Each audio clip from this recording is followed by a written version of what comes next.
शिवोहम। सोहम श्री गुरुदेव साक्षात प्रणाम। श्री गुरुदेव कोटि कोटि प्रणाम। शिवोहम शिवोहम। शिवोहम प्रणाम गुरुदेव। शिवोहम शिवोहम। गुरु के चरणों में कोटि कोटि प्रणाम। हाँ शिवोहम।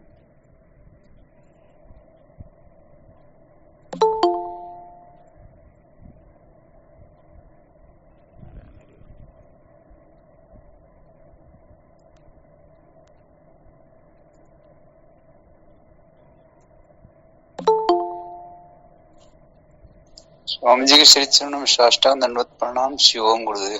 शिवोहम। शिवोम गुरुदेव। शिवोम चरण स्पर्श। हाँ शिवोहम।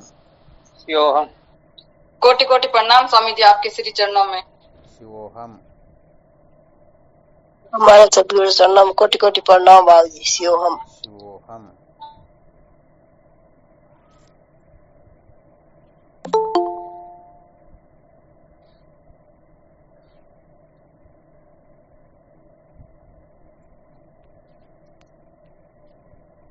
क्या विषय चल रहा था अपना?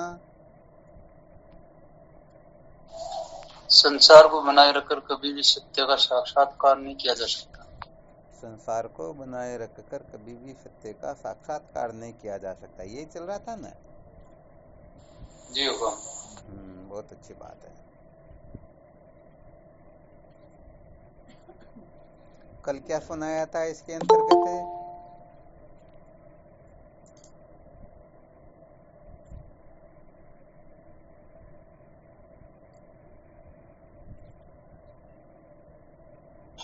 वेद भगवान के अलावा जितने भी शास्त्र है वो कर्म उपासना और नाम रूप पे ज्यादा जोर दे रहे हैं। वेदांत पर थोड़ा गौण रखते हैं।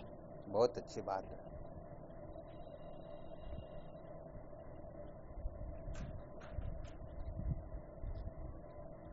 अच्छा, ये बता सकते हो कि श्रुति माता परम प्रमाण है, इस प्रकार का निश्चय अपने जीवन में कब जागृत होता है? अर्थात ऐसा निश्चय हम कब कर पाते हैं?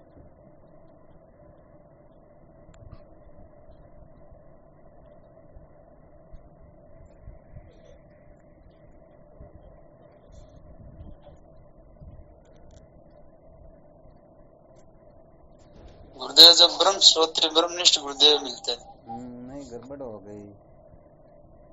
ब्रह्मनिष्ठ ब्रह्म श्रोत्री गुरुदेव मिल गए, उसमें तो उनको चतुष्टय साधन संपन्न होकर के सारे रहस्य को समझ लेता, उसमें तो श्रुति माता परम प्रमाण ऐसा निश्चय हो ही जाता ना उनका।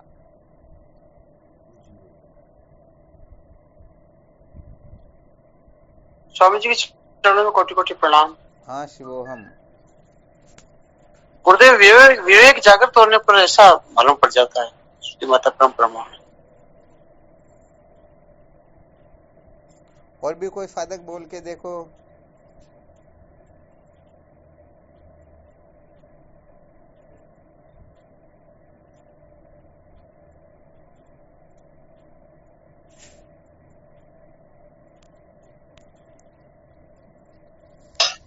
जो शास्त्र ज्ञान को ज्यादा महत्व देते हैं उन्हीं की तरफ वो श्रुति माता ही होती है।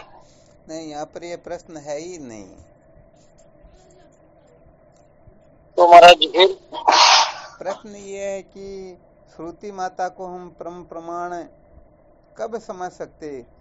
क्या ऐसी स्थिति उत्पन्न होती है कि हमें न चाहते हुए भी श्रुति माता को परम प्रमाण समझना ही होता है?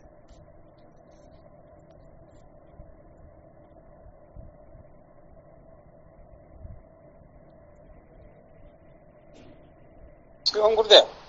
हाँ शिवोहम। जब संसार से वैराग्य होने लगता है, संसार से वैराग्य बहुत सारों को हो जाता है, परंतु श्रुति माता परम प्रमाण है ये बात उनके समझ में कहाँ आती है? ऐसे बहुत सारे दृष्टांत देख सकते हैं, उनका चिंतन बाकी शास्त्रों से आती है सर। अब रामायण वगैरह पढ़ते हैं, इसमें तो ऐसा होता नहीं है। हाँ, ऐसा थोड़ा ठोस प्रमाण देना अपने को। अच्छा अच्छा। अब ये तो हालांकि आप सबकी बुद्धि बड़ी विलक्षण है, ऐसी बात नहीं है, फिर भी जिनकी बुद्धि और ज्यादा सूक्ष्म होगी वही इस रहस्य को बता पाएगा। महाराज जी, दूसरे शास्त्र जीव ब्रह्म के एकत्व का ज्ञान नहीं देते हैं, और श्रुति माता ही एक ऐसा है जो जीव ब्रह्म के एकत्व का बोध कराती है। ये बात सुनी सुनाई होगी, हालांकि बिल्कुल 100% सत्य है, परंतु साधक जो है इस बात को सुन सुना करके फिर श्रुति माता में निष्ठा बना रहा है, तो यहाँ पर अभी कुछ न कुछ गड़बड़ होने की संभावना रह सकती है। मतलब अपने आचरण में आनी चाहिए वो बात है नहीं महाराज जी? आचरण में कैसे, इसको भी खोल नहीं नहीं, फिर नहीं, मैं आपसे निवेदन करता हूँ, फिर हमें कैसे कोई हमारा आचरण में आवे जब हमारे व्यवहार में, तो हमें मालूम पड़े कि भाई ये श्रुति माता पुराण प्रमाण का ये वाक्य है। हाँ, तो ये रहस्य समझाने के लिए शंका कर रहे हैं, ताकि साधक कुछ बोले तो फिर उसका मंथन करके फिर निर्णय सुनाए कि भाई इस प्रकार की स्थिति हो जाए तो हम श्रुति माता को परम प्रमाण समझ लेंगे, वरना कह जरूर देंगे कि श्रुति माता परम प्रमाण है, परंतु हम परम प्रमाण पता नहीं किसी न किसी और वस्तु को ही समझेंगे। गुरुदेव, जब कर्म उपासना करके मतलब करते हुए हम थक जाते हैं, मतलब लोग इस भाषा में बोल रहे हैं, तो उसके बाद अगर हम जीव ब्रह्म की एकता को चाहते हैं तब हम श्रुति माता को परम प्रमाण मानते हैं। बहुत बहुत धन्यवाद, वास्तव में यही सुनना चाह रहे थे। अरे भाई, बहुत सारे डॉक्टरों से इलाज करा करके थक जाते हैं, फिर भी बीमारी नहीं मिटती, तभी तो हम सर्जन डॉक्टर की ओर प्रवृत्त होते हैं। तो ये बिल्कुल स्पष्ट है, सचमुच में श्रुति माता को परम प्रमाण कब समझेगा? कर्म उपासन कीने बारी और अधिक जग पासी डारी, आप उपाय कहो गुरुदेवा वे जाते बहु दुख को छेवा। अरे अनादिकाल के जो साधन भजन है ना, उन साधन भजन को जब हम अल्प समझ लेंगे, वास्तव में इनसे विद्या की निवृत्ति नहीं होती है, ये साक्षात बंधन से छुड़ाने वाले है ही नहीं, तभी तो श्रुति माता में निष्ठा पूर्ण रूप से होगी, वरना निष्ठा हो सकती क्या? अरे गुरुदेव में परम श्रद्धा कब होती है? जब संसार के समस्त पेड़ों को हम पार कर लेते हैं, अनुभव हो जाता है कि सचमुच में इस संसार में कोई ऐसा है ही नहीं जो अपने को सचमुच में सुखी कर सके, अविद्या के बंधन से मुक्त करवा सके। अब किसी को इतनी सी बात समझ में आ रही हो कि नहीं नहीं, हमारा तो पुत्र है, ये हमारे को प्रतार्थ कर देंगे, तो भाई देखो, ये तो कुल मिलाकर के गंगा जी में भले अस्थियों को प्रवाहित कर सकते हैं और कुछ क्रिया कर्मकांड आदि करवा सकते हैं, तो ये कर्मकांड आदि तो जब जीवित थे वो खुद करते थे, उसे भी कल्याण नहीं हुआ, तो अपने कर्मकांड से हाँ उनका हो सकता है कोई अधोगति हो गई, वो तो सदगति हो सकती है। हम धर्म शास्त्रों की अवहेलना नहीं कर रहे हैं, परंतु जो सचमुच में सच्चा सुख चाहता हो वह तो नहीं प्राप्त कर सकता ना। तो यहाँ पर स्पष्ट बात यही है कि ज्ञान को छोड़ करके संसार में जितने भी साधन हैं, उन समस्त साधनों की अच्छी तरह से कोई असलियत को समझ ले। क्या समझ ले? अच्छी तरह से असलियत को समझ ले कि इनसे कल्प कल्पांतर तक भी हाँ इनका हम सेवन करते रहे, फिर भी अविद्या के बंधन से मुक्त नहीं हो सकते हैं। ऐसे साधक ही श्रुति माता को परम प्रमाण समझता है, वरना तो नीचे की कक्षा के बहुत है ना। संसार में ज्यादातर लोग इतिहास पुराण धर्म शास्त्र इसी में तो लगे रहते जीवन भर, वेद भगवान तक कि उनकी प्रवृत्ति नहीं होती, निष्ठा ही नहीं बनती है। वेद भगवान को महत्व देने का मतलब होता है ज्ञान को महत्व देना। किसको महत्व देना? तो ज्ञान को जो महत्व देते हैं ना, समझ लेना चाहिए वही सचमुच में शूरवीर होते हैं। हाँ, यहाँ पर किसी को किसी भी प्रकार का संशय रह रहा हो ना, तो उसके बारे में भले अच्छी तरह से निर्णय करवा सकते हैं।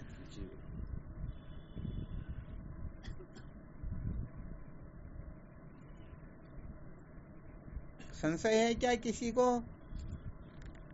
क्यों गुरुदेव? अरे भाई, यहाँ पर तो एलकेजी पढ़ते पढ़ते पढ़ते जब आगे की कक्षाओं में बैठते तभी तो अंतिम कक्षा की ओर प्रवृत्ति हो सकती है। और एलकेजी को ही जीवन का सार समझ ले तो बोलो आगे प्रवृत्ति होगी क्या?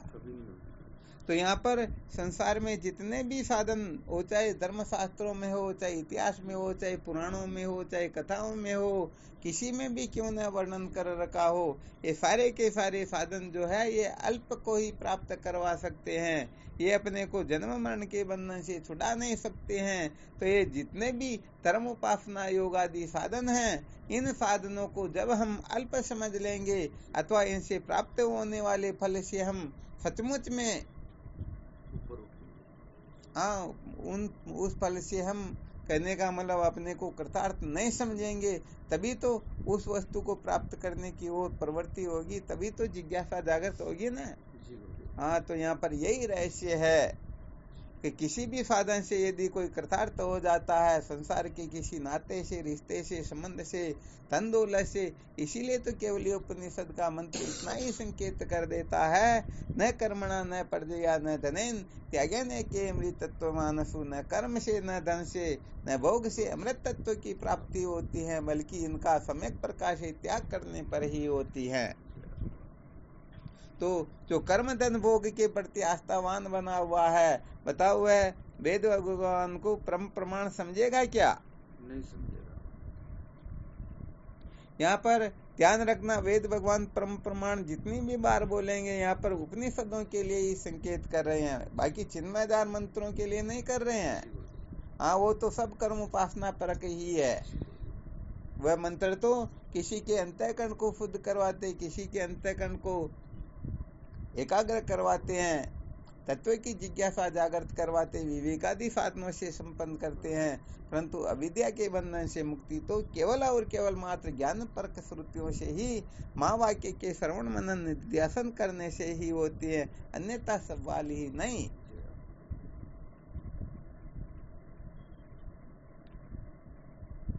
हाँ बोलो, कोई कुछ शंका करना चाहते हो तो? हीरालाल जी महाराज कुछ बोलना चाह रहे थे शायद। शिवम गुरुदेव। हाँ शिवम बोलो। मेरे वो थोड़ी आई शंका कि भाई वो केजी करेंगे, एलकेजी में बेचेंगे तो आगे जाएंगे, एलकेजी करेंगे तो आगे कौन लेगा? एलकेजी के लिए मनाही तो करते ही नहीं, तभी तो ये संकेत, क्योंकि जो कभी एलकेजी में ही नहीं बैठा है वो तो अंतिम कक्षा की आस ही क्यों करेगा? अरे जिन्होंने न धर्म किया, न कर्म किया, न उपासना की, न भक्ति की, वो साधन भजन कुछ किया ही नहीं, तो उनको उससे वैराग्य कैसे होगा? उनकी तो ज्ञान में फिर 1% ही निष्ठा नहीं मान सकती, वो वेद भगवान को परम प्रमाण क्यों मानेगा? वो तो फिर उपन्यास नाटक आदि को प्रमाण मानेगा, उसी में रचा पचा रहेगा न। हाँ, इसलिए जो एलकेजी में नहीं बैठता उनकी तो यहाँ गिनती ही नहीं। यहाँ पर एलकेजी तो क्या, बहुत ऊंची ऊंची कक्षाएं पढ़ करके भी जो कृतार्थ नहीं होते हैं, यहाँ तक कि चौगदा विद्या को प्राप्त करने के पश्चात भी जो अपने में कमी समझता है, वह वेद भगवान परम प्रमाण है ऐसा वो समझ पाता है। तो ये तो पूर्ण डिग्री है ना गुरुदेव? क्या हुआ? ये तो पूर्ण डिग्री है कौन? ये पूर्ण डिग्री है, बिल्कुल सत्य बात। परंतु बाकी छोटे आप पीएचडी करो तो डिग्री हो तब पीएचडी वैल्यू रखती है। अच्छा, विचार करके यदि कोई पीएचडी कर लेता है और उस पीएचडी को ही जीवन का सार समझ लेता, बताओ वह ज्ञान की ओर प्रवृत्त होगा क्या? नहीं होगा, वो वही हट करेगा। अरे सवाल ही नहीं है। इसीलिए यहाँ पर कहा गया है कि समस्त साधनों को अच्छी तरह से संपादन करने के पश्चात भी, अर्थात सालों के सामीप्य सारूप्य सायुज्य मुक्तियां उनको प्राप्त हो गई हो रही हो सकती हो, फिर भी उनको जो अल्प समझे, उसके हृदय में ही ये श्रुति माता जो है परम प्रमाण है उसके खोपड़े में ये बात बैठती है। अब जी जो न तो कर्म के, न धन के, न भोग के रहस्य को समझता है, कर्म उपासना जिन्होंने कभी की ही नहीं, तो उनसे क्या विरक्त होगा? वो तो कभी भी उनके साथ में चिपक जाएगा। परंतु अच्छी तरह से साधन भजन करने के पश्चात भी जो समझता है कि भाई इन साधनों से सचमुच में दुखों की निवृत्ति नहीं हो रही है, दुख निवृत्ति का उपाय तो कुछ और ही होना चाहिए, ये तो हम कल्प कल्पांतर से करते आ रहे हैं, कर ही रहे हैं, करते रहेंगे, परंतु इनके करने धरने से सचमुच में दुखों की निवृत्ति नहीं होती है। इसके लिए तो ऐसी वस्तु चाहिए जो सचमुच में अपने को कृतार्थ कर दे। तो बताओ, वही उपनिषद जो है परम प्रमाण है, ज्ञान ही परम प्रमाण है, वही समझ पाएगा या बाकी दूसरे समझ पाएंगे? वही उपनिषद वाली समझ पाएंगे। हाँ, इसलिए यहाँ ध्यान रखना कि जिसने कुछ नहीं किया हो वो तो बेचारे किसी के लायक ही नहीं, उनको तो एक तरह से पामर पुरुष ही समझ लीजिए। यहाँ समस्त साधनों को अर्थात भगवान नारायण का साक्षात दर्शन हो जाने के पश्चात भी जो समझता है कि इसी से जीवन धन्य नहीं होता है, वास्तव में इसे हम अजर अमर नहीं हो सकते हैं, जन्म मरण के बंधन से छुटकारा प्राप्त नहीं कर सकते हैं, तभी तो वह उससे विरक्त होकर के, उनके साधनों से विरक्त होकर के ज्ञान को ही परम प्रमाण समझेगा, वरना ज्ञान को परम प्रमाण समझेगा क्या? नहीं समझ पाएगा। हाँ, तो इस सूत्रों को थोड़ा अच्छी तरह से समझने की कोशिश करना, और ये भी देखना कि भी इतने साधक जुड़े हुए परंतु जिस प्रकार की शक्ति सामर्थ्य और समझ से अपने को किसी रहस्य का उत्तर बताना होता है, वहाँ थोड़ी गड़बड़ हो जाती है।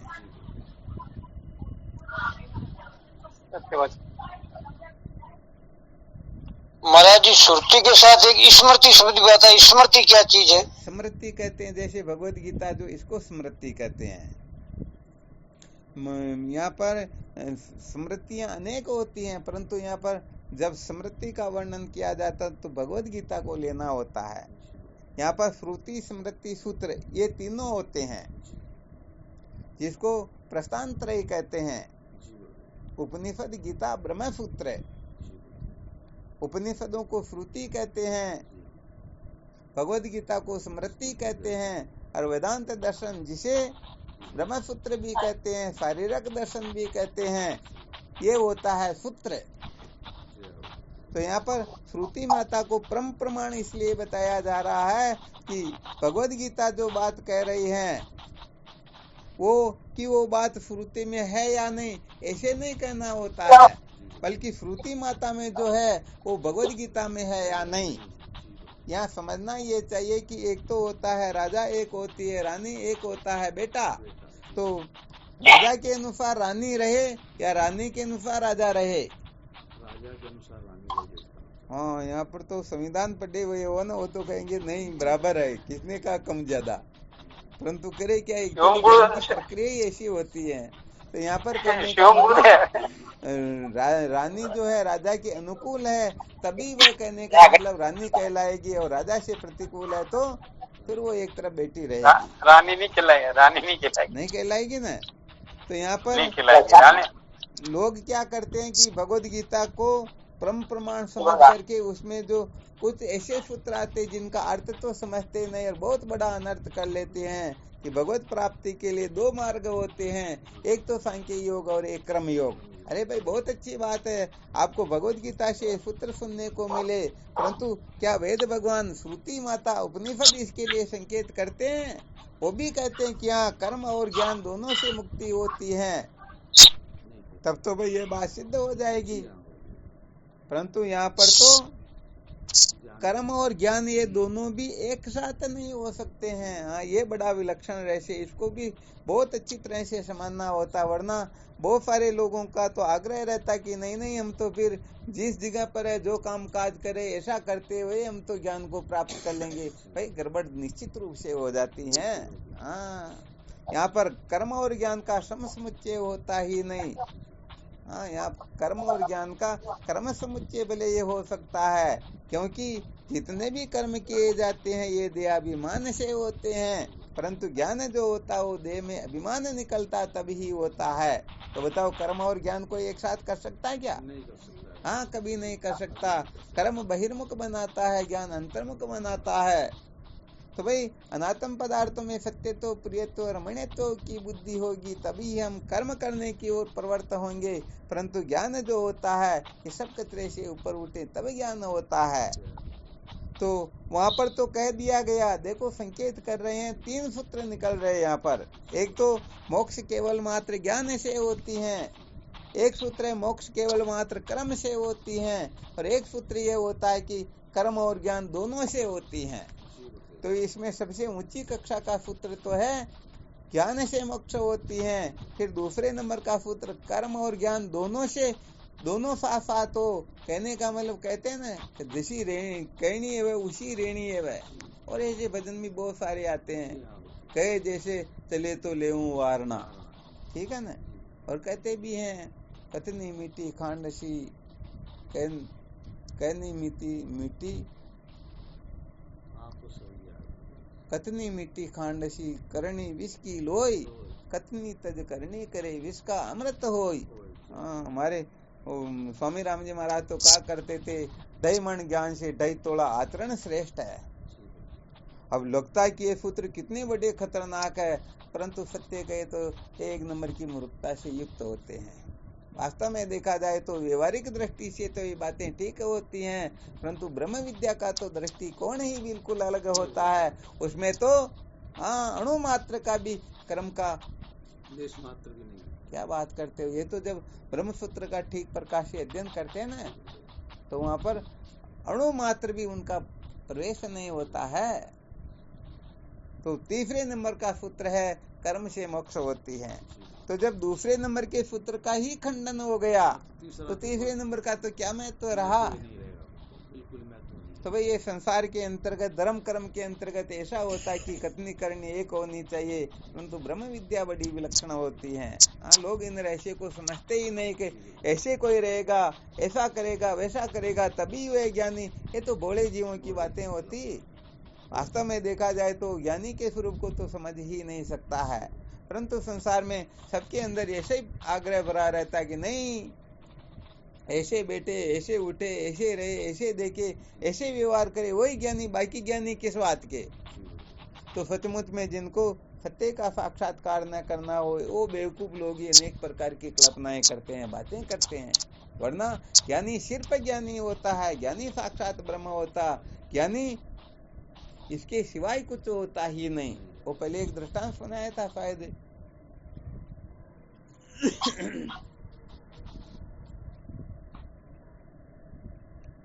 शायद किसी को ध्यान में आ रहा हो।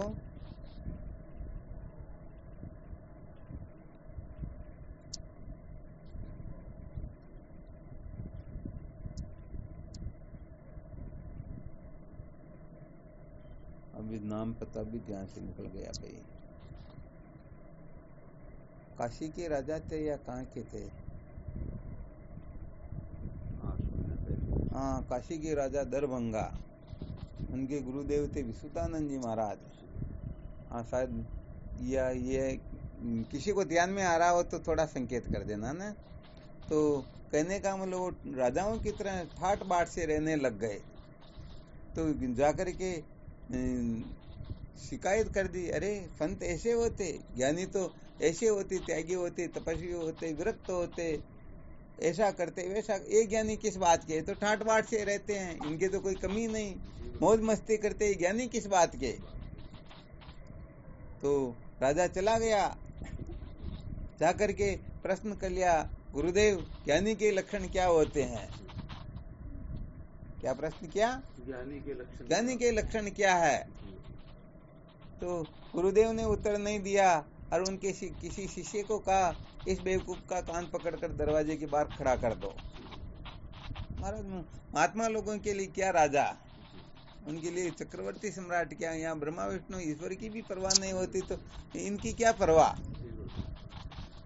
तो वो राजा जो था, साधक था, समझदार था, वो तो किसी के बहकावे में आ गया था, इसलिए वो दृष्टता कर बैठा।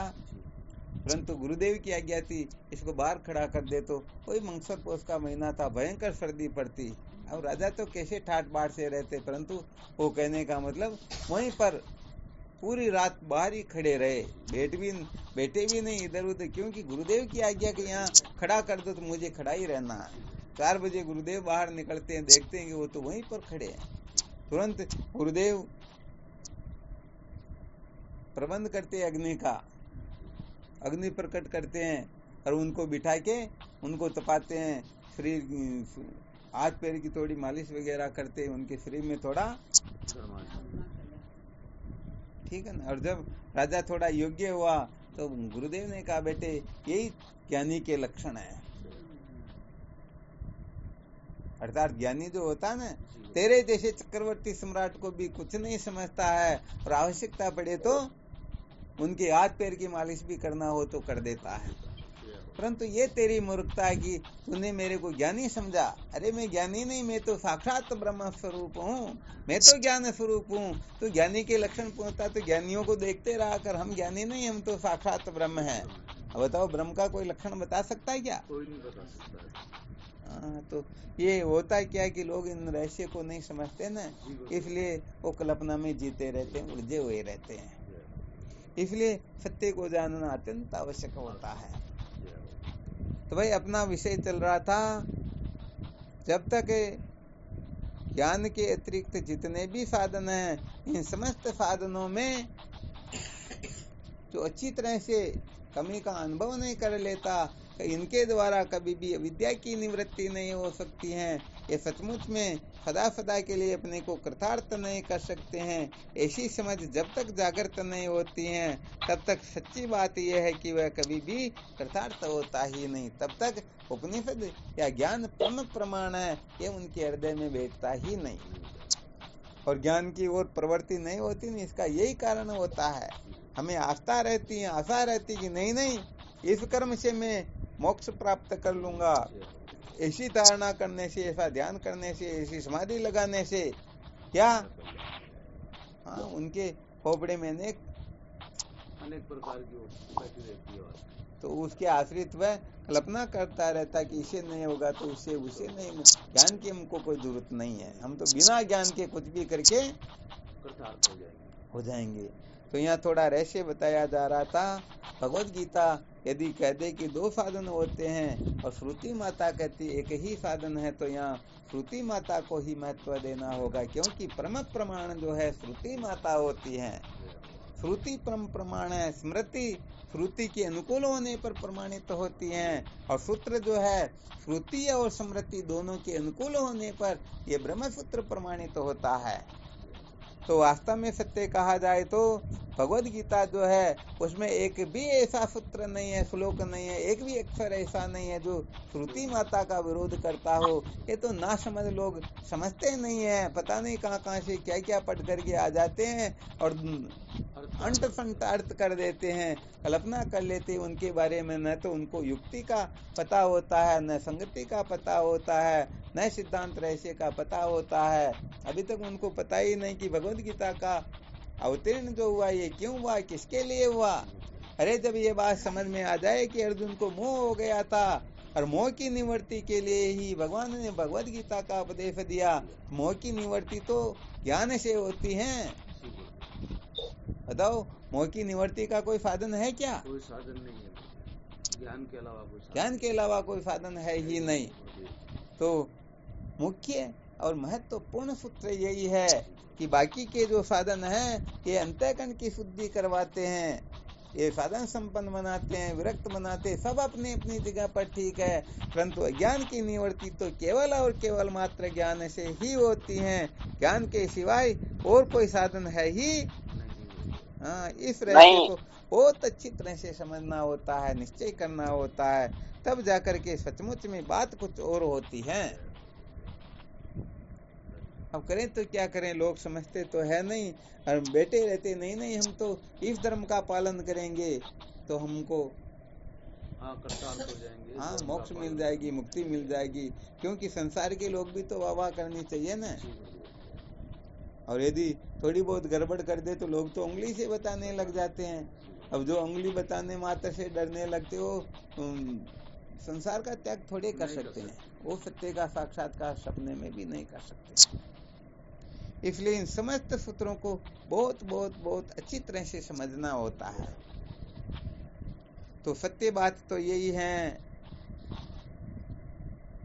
अभी जो इस प्रश्न का जो उत्तर दिया गया ना, ये जितने भी ज्ञान को छोड़ करके साधन है, ये समस्त साधन जो है अपने को अविद्या के बंधन से मुक्त नहीं कर सकते हैं। ये रहस्य जिस दिन समझ में आ जाएगा उसी दिन उसी क्षण श्रुति माता परम प्रमाण है।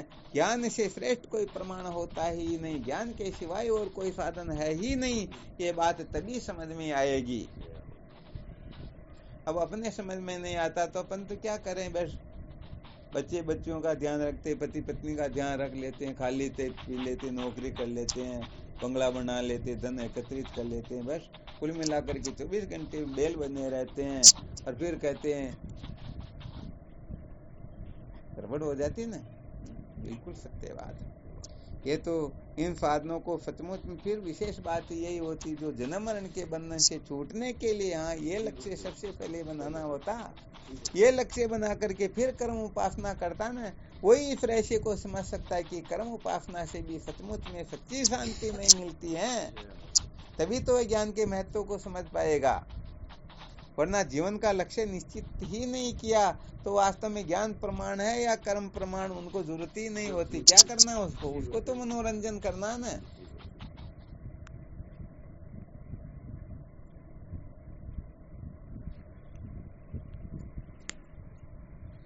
हाँ, इसमें किसी को कोई संशय हो ना, किसी भी प्रकार का तो प्रश्न कर सकते हो। यहाँ पर बैठे हुए वो भी कर सकते हैं और जो सुन रहे क्लास के अंतर्गत वो भी कर सकते हैं।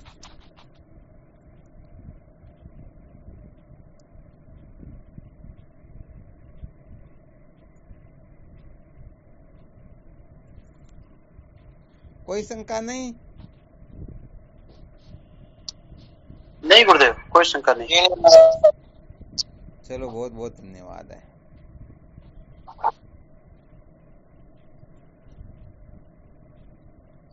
प्रणाम स्वामी जी, आपके श्री चरणों। हाँ शिवोहम। स्वामी जी, योग वासिष्ठ में ऐसा आता है नहीं कि जो पक्षी है वो दोनों पंखों से उड़ सकता है, एक से नहीं। हाँ बिल्कुल बिल्कुल सत्य बात है। मंगलाचरण में यही बात बताई गई कि जैसे पक्षी जो है वह दोनों पंखों से, यदि पक्षी के एक ही पंख हो तो वह उड़ सकता है क्या? दो पंख हो तभी वह अपने लक्ष्य को प्राप्त कर सकता है। तो ऐसे ही एक पंख तो कर्म का और एक ज्ञान का, इसीलिए तो यहाँ 3 पक्ष बना करके सिद्ध किया गया और उनका रहस्य भी बताया था। कर्म और ज्ञान एक साथ हो सकते ही नहीं। वैसे देखा जाए तो यहाँ पर कर्म और ज्ञान दोनों के लिए जो कहा गया ना, ये कर्म समुच्चय से तात्पर्य रखता है। इसमें इनका जो तात्पर्य है वो कर्म समुच्चय में है, अर्थात पहले कर्म के द्वारा अंतःकरण को शुद्ध करे और फिर ज्ञान के द्वारा, ठीक है ना। और वैसे देखा जाए तो मुख्य बात तो यही है कि यहाँ प्रमाण जो बताए ना, श्रुति प्रमाण, इसमें श्रुति स्मृति सूत्र 3 का ही नाम लिया गया, योग वासिष्ठ का नाम नहीं लिया गया। न रामायण का लिया, न महाभारत का लिया, न भागवत का लिया, न और किसी का लिया गया। तो अब यहाँ पर यह निश्चय कर लेना चाहिए कि उपनिषद, गीता व ब्रह्मसूत्र इस 3 के अनुसार यदि कोई, इसीलिए तो वशिष्ठ जी महाराज ने राम को भी यही बता दिया, युक्ति युक्तम उपादेयम वचनम बालकादपि अन्यत्र त्याज्यम अभ्युक्तम पद्म जन्मना। भगवान राम को वशिष्ठ जी महाराज जब अपना उपदेश देना प्रारंभ करते हैं तब यही कहते हैं। क्या कहते हैं? हे राम, युक्ति सहित वचन एक छोटे से बच्चे का हो, उसे सिर पर धारण करना, और युक्ति से विरुद्ध बात, अरे मैं तो क्या, मेरे गुरु ब्रह्मा क्यों न कह दे, उसे भी तिनके के समान तोड़कर फेंक देना। तो यहाँ पर कहने का मतलब रहस्य जो है अभी जो बताया गया, यहाँ पर कर्म समुच्चय सम समुच्चय का तो त्याग है ही है। केवल कर्म समुच्चय का वर्णन किया गया है कि पहले कर्म के द्वारा अंतःकरण को शुद्ध करे और ज्ञान के द्वारा अंतःकरण का बाध करे। इस दृष्टि से यदि देखा जाए तो बिल्कुल ये ठीक हो जाता है।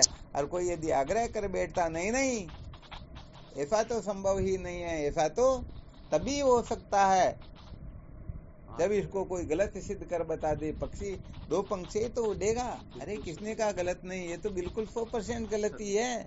यहाँ पर बात यह है कि जो पक्षी का दृष्टांत दिया गया ये बिल्कुल ठीक है ही नहीं। वैसे देखा जाए तो जब विचार सागर की षष्ठ स्तरंग का अध्ययन किया जाएगा ना, तब ये थोड़ा रहस्य समझ में आएगा कि वास्तव में ये दृष्टांत ठीक है या नहीं। अच्छा, थोड़ा संकेत अवश्य कर देते हैं। पक्षी जब उड़ता है, पंख कितने होते हैं उनके? 2 होते हैं। तो बताओ, एक पंख तो इस समय हिल गया और एक पंख जो है 5 मिनट के बाद में उड़े चले, हिलेगा क्या? दोनों साथ ही चले तभी वह आगे पहुंचेगा, या एक पंख थोड़ी देर बाद में एक पंख, कभी ऐसे होता है क्या? नहीं होता है। गाड़ी जो चलती, इनके दोनों पहिए एक साथ चलते हैं, या एक पहिया भी चला और एक पहिया थोड़ी देर बाद में? दोनों एक साथ ही चलेंगे। दोनों एक साथ चलेंगे न। तो यहाँ पर तो इस सृष्टि में कोई ऐसा है ही नहीं जो कर्म और ज्ञान को एक साथ सिद्ध करके बता दे, क्योंकि कर्म जो हो देहाभिमान से होते हैं और ज्ञान देहाभिमान से मुक्त होने पर होता है। तो कर्म और ज्ञान में तो इतना अंतर है ना। तो कर्म और ज्ञान को एक साथ कर सकता है क्या? कोई नहीं कर सकता। जो संसार को सत्य समझता है, जो नाम रूप में अटका हुआ है, जो नाते रिश्ते इनको सत्य समझ करके पागल हो रहा है, वह कर्म की ओर प्रवृत्त होगा। और ज्ञान तो इन सबको कतरा समझ ले तब ज्ञान की ओर प्रवृत्त हुआ जाता। तो कर्म और ज्ञान एक साथ हो सकते ही नहीं। इसलिए ये दृष्टांत यदि कोई आग्रह करे तो फिर ये समीचीन होता ही नहीं। तो दृष्टांतों का रहस्य नहीं समझने की वजह से गुरुदेव गड़बड़ हो जाता है। और वैसे देखा जाए तो होता है क्या कि उपदेश करने वाले को भी थोड़ा बहुत डर रहता है। अब यहाँ पर भगवान राम को तो राजा भी बनाना है, उनको कर्तव्य का पालन भी करवाना है, राजकाज भी करना, दुष्टों का संहार भी करवाना। यदि उनको निवृत्ति प्राण होकर के ब्रह्म विद्या का उपदेश करे तो फिर ग्रस्त में क्यों उलझेंगे? वो तो निवृत्ति की ओर ही जाएंगे न। और स्वयं वशिष्ठ जी महाराज भी तो कर्मकांडी करवाते थे, यज्ञ हवनी तो करवाते थे। तो यहाँ पर कहने का मतलब अपना भी ध्यान रखना होता है, जिसको सुनाया जा रहा है उसका भी ध्यान रखना होता है। अभी इनसे ये काम करवाने तो उनको फिर निवृत्ति का ज्यादा उपदेश थोड़े किया जाएगा। तो यहाँ पर ये पक्षी का दृष्टांत दे करके यही कहा गया हुआ तुम्हारे को जीवन में सब साथ साथ ही करना, परंतु ये कर्म समुच्चय अवश्य स्वीकार है, सम समुच्चय तो ये वेदांत से बिल्कुल विरुद्ध है। और भगवान राम ने भी ज्यों का त्यों ही समझा। इसीलिए तो राम गीता में सम समुच्चय का अत्यंत निषेध कर दिया। हाँ, उनको पढ़ करके देख लेना, पता लग जाएगा कि वास्तविकता क्या होती है।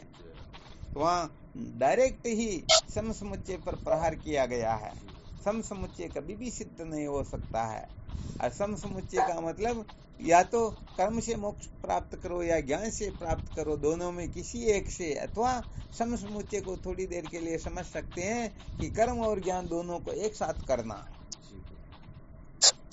तो प्रवृत्ति निवृत्ति एक साथ थोड़े हो सकती है। हम 4 हाथों बाहर निकले और फिर 4 हाथ वापस अंदर आ जाए तो क्या हुआ?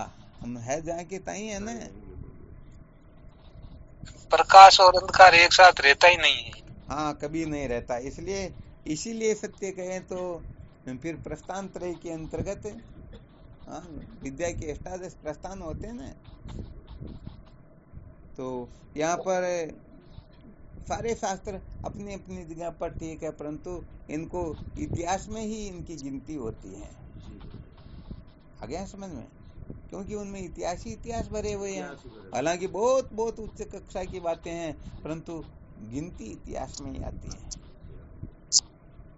बहुत सारे इतिहास होने के कारण अर्थात इनको परम प्रमाण नहीं कहा गया, परम प्रमाण श्रुति माता को कहा गया। तो इसीलिए कोई इस जगह पर अच्छी तरह से भगवान वशिष्ठ जी महाराज के रहस्य को न समझे और कोई दोष निकालने लग जाए तो फिर गड़बड़ हो जाती है। क्योंकि जब वशिष्ठ जी महाराज यदि उनके समझ में नहीं आता तो अपनी तो गुरु परंपरा में अपने कैसे समझ में आ जाएगा? आवाज तो नारी लाउड की हरी शिवोहम स्वामी जी प्रणाम। हाँ, शिवोहम। मैं भिलोड़ा से बोल रहा हूँ। अच्छा, कौन बोल रहे हो? मुकेश पवार बोल रहा हूँ सर। बहुत अच्छी बात है। स्वामी जी, मैं पूछना चाहता हूँ कि कर्म से मोक्ष कैसे प्राप्त करेंगे? कर्म से मोक्ष होती ही नहीं, कर्म से केवल मात्र अंतःकरण की शुद्धि होती है। हाँ, ये आप फरमा रहे थे अभी, इसलिए मैंने पूछा। मैंने कर्म तो बंधन का कारण है, इससे मोक्ष कैसे प्राप्त करें? हाँ, चलो बहुत अच्छी बात है। क्या हुआ कि आप अभी थोड़ी देर के लिए सुना ना, पहले कुछ हाँ। समय की सत्संग और पूर्वापर की जो संगति लग जाती तब बात अलग होती। यहाँ पर यही निषेध किया जा रहा। समसमुच्चय के निषेध का मतलब यही होता है कि कर्म से कभी भी मोक्ष होती ही नहीं। कल्प कल्पांतर तक भी कुछ भी क्यों न कर लो फिर भी मोक्ष होती नहीं। शायद ऐसा बीच बीच में बोला भी गया था। मोक्ष जो होती है केवल मात्र ज्ञान से होती है, यही वेद भगवान का सिद्धांत है। इसीलिए ज्ञान प्रमाण है, बाकी कोई प्रमाण है ही नहीं। तो फिर कर्म को त्यागना चाहिए। कर्म को त्याग दोगे तो तत्व की जिज्ञासा कैसे जागृत होगी? हाँ, वो वही कह रहा हूँ, कर्म तो करेंगे जब भी जाके ज्ञान ही प्राप्त होगा। हाँ, तो ये रहस्य इसीलिए तो बताया गया है कि कर्मोपासना समस्त साधन करके भी जो सचमुच में कृतार्थ नहीं होते वो फिर ब्रह्म विद्या की ओर प्रवृत्त होते हैं।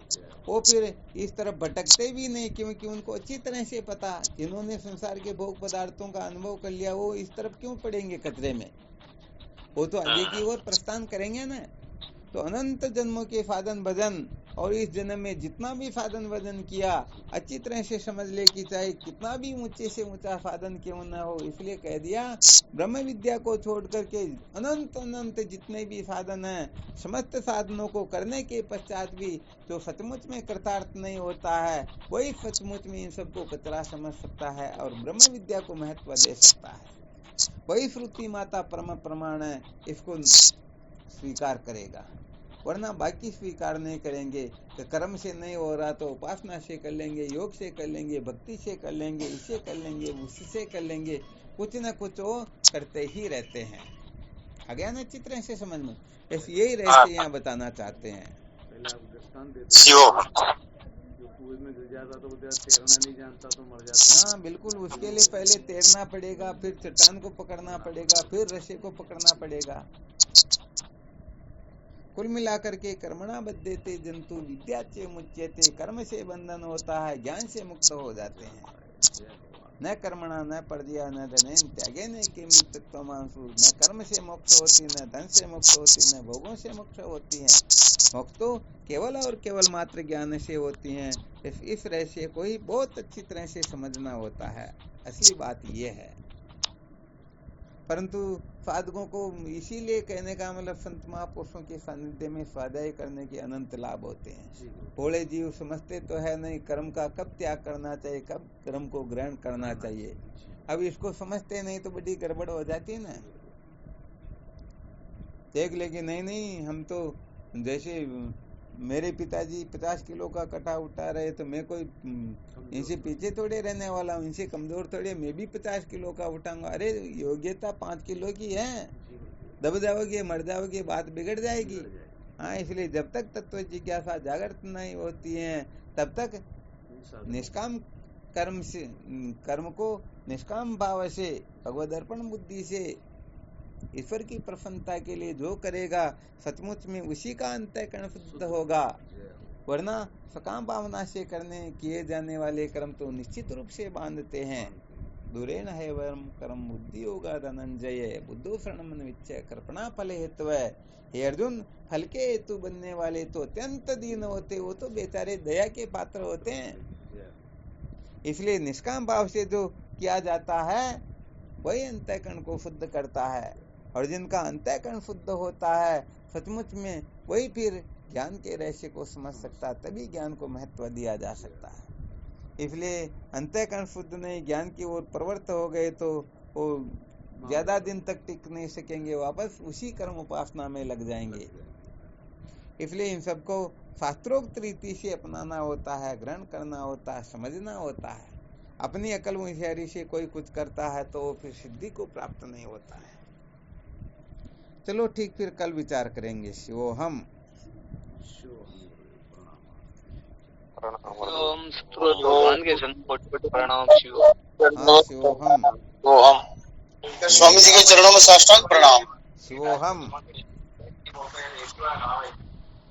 गुरुदेव भगवान के श्री चरणों में प्रणाम। शिवोहम शिवोहम स्वामी जी के श्री चरणों में साष्टांग दंडवत प्रणाम। शिवोहम गुरुदेव। शिवोहम शिवोहम शिवोहम प्रणाम गुरुदेव। शिवोहम शिवोहम प्रणाम स्वामी जी गुरुदेव शिवम। हाँ शिवोहम शिवम गुरुदेव शिवम शरण शिवोहम गुरु जी आपको कोटि कोटि प्रणाम। शिवोहम शिवम प्रणाम गुरुदेव शिवोहम। हाँ शिवोहम प्रणाम स्वामी जी आपके श्री चरणों में बारंबार शिवोहम जय हो आप। गुरुदेव के चरणों में दंडवत प्रणाम। शिव हम दत्ता। हाँ शिवोहम प्रणाम स्वामी जी शिवोहम शिवोहम शिवोहम। श्री के श्री चरणों में कोटि कोटि प्रणाम। शिवोहम प्रणाम स्वामी जी आपके श्री चरणों में कोटि कोटि प्रणाम। शिवोहम प्रणाम गुरुदेव आपके श्री चरणों में बारंबार प्रणाम। शिवोहम कोटि कोटि प्रणाम स्वामी जी आपके श्री चरणों में। शिवोहम श्री सतगुरुदेव भगवान के पूर्ण शिवोहम प्रणाम गुरुदेव आपके श्री चरणों में। शिवोहम कोटि कोटि प्रणाम स्वामी जी आपके श्री चरणों में। शिवोहम शिवोहम गुरुदेव कोटि कोटि प्रणाम। शिवोहम श्री सतगुरुदेव के चरणों में कोटि कोटि प्रणाम। शिवोहम स्वामी जी आपके श्री चरणों में कोटि कोटि प्रणाम। शिवोहम शिवोहम